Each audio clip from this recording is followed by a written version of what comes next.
ఆ తరువాత 93వ సంవత్సరంలో మరి దేవుడు ప్రత్యేకమైన దర్శనంతో దేవుడు ఆయన్ని ప్రత్యేకంగా దర్శించినప్పుడు మరి నేను వారికి మేనల్లుండి వారి 4వ సిస్టర్ యొక్క కుమారుడు నేను. నా పేరు సురేష్ బాబు.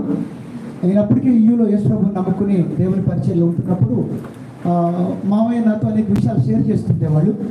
ఆయన అకస్మాత్తుగా బిజినెస్ని విడిచిపెట్టేసి వచ్చి విజయవాడ ప్రాంతంలో ఉంటూ ఉన్నారు. ఆ పరిస్థితుల్లో దేవుడు ఆయన దర్శిస్తే కొంతకాలం యూఈసీఎఫ్తో కూడా కలిసి మచిలీపట్నం సముద్ర తీర ప్రాంతాల్లో సువార్థికులుగా విశేషమైన సేవ అనేక గ్రామాల్లో అందించారు. ఆ తరువాత 94వ సంవత్సరంలో మచిలీపట్నంలో బలరాంపేట అనేటువంటి చిన్న ప్రదేశంలో అంటే ఆ మచిలీపట్నానికి చెందినటువంటి చిన్న కాలనీ అది. అక్కడ గుడ్ షెపర్డ్ ప్రేయర్ హాల్ సంఘ కాపరిగా టీమ్ మిషన్స్ వాళ్ళ చేత స్పాన్సర్ చేయబడిన సంఘ కాపరిగా ఆయన మరొక కొత్త జీవితంలో ప్రవేశించారు సంఘ కాపరిగా. ఆ తర్వాత మరి ఒక మంచి భర్తగా మరి మామయ్య యొక్క సతీమణి గారు, మా మేనత్త గారు శ్రీమతి బొకినాల కళ్యాణి కరుణ్ కుమార్ గారు. ఆమె తెలుగు పండితురాలు. ఆమె అనేక సంవత్సరాలుగా తెలుగు పండితుగా మామయ్య యొక్క సొల్యూషన్ పత్రికలో ఆమె తన యొక్క తెలుగు పాండిత్యాన్ని ఎంతో అందించారనమాట. మామయ్య సొల్యూషన్ పత్రిక నడపడానికి మామయ్య అత్తయ్య గారి సహకారం కూడా ఎంతో ఉంది తెలుగు పండితుగా. కాబట్టి సొల్యూషన్ పత్రికను ఆయన ప్రారంభించి అది చాలా చిన్న పత్రికే కదా అనుకున్నారు అనమాట. కానీ అది ఒక క్రైస్తవ ప్రపంచంలో అది ఒక పెద్ద సెన్సేషన్ అయిందనమాట.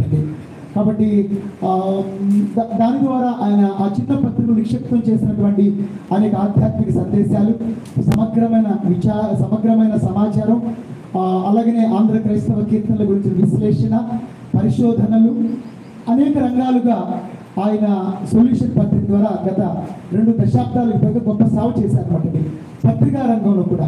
అలాగే క్రైస్తవ సంపాదకుల యొక్క గిల్డ్కి, క్రైస్తవ సంపాదకుల అసోసియేషన్కి కూడా ఆయన విశేషమైన సేవలు అందించారు. ఆయన ఎప్పుడు కూడా ఖాళీగా ఉండేవాళ్ళు కాదనమాట.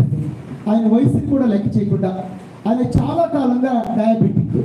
నాకు తెలిసి మామయ్య 30 సంవత్సరాల పైనుంచే డయాబెటిక్. కానీ ఆయన ఆరోగ్య విషయంలో చాలా డిసిప్లిన్గా ఉండేవాళ్ళు అనమాట. ఇప్పుడు మా ఇంటికి వచ్చినా కూడా మందరికంటే ఎర్లీ మార్నింగ్ లేచి మార్నింగ్ వాక్ వెళ్ళిపోయేవాళ్ళు అనమాట. కాబట్టి ఆయన తను తాను సాధన చేసుకుంటూ, తను తాను సాధుపరుచుకుంటూ, తన ఆరోగ్యాన్ని పరిరక్షించుకుంటూ, ఆధ్యాత్మిక సేవలు అందిస్తూ, అలాగనే ఒక మంచి భర్తగానే కాకుండా ఇద్దరు చక్కటి కుమారులను సమాజానికి దేవుడికి దేశానికి అందించారు దేవుడి కృపను బట్టి. పెద్ద బాబు మోజెస్ అబ్రహాం మరి అతనికి మామయ్యకి దేవుడిచ్చిన ప్రథమ సంతానం.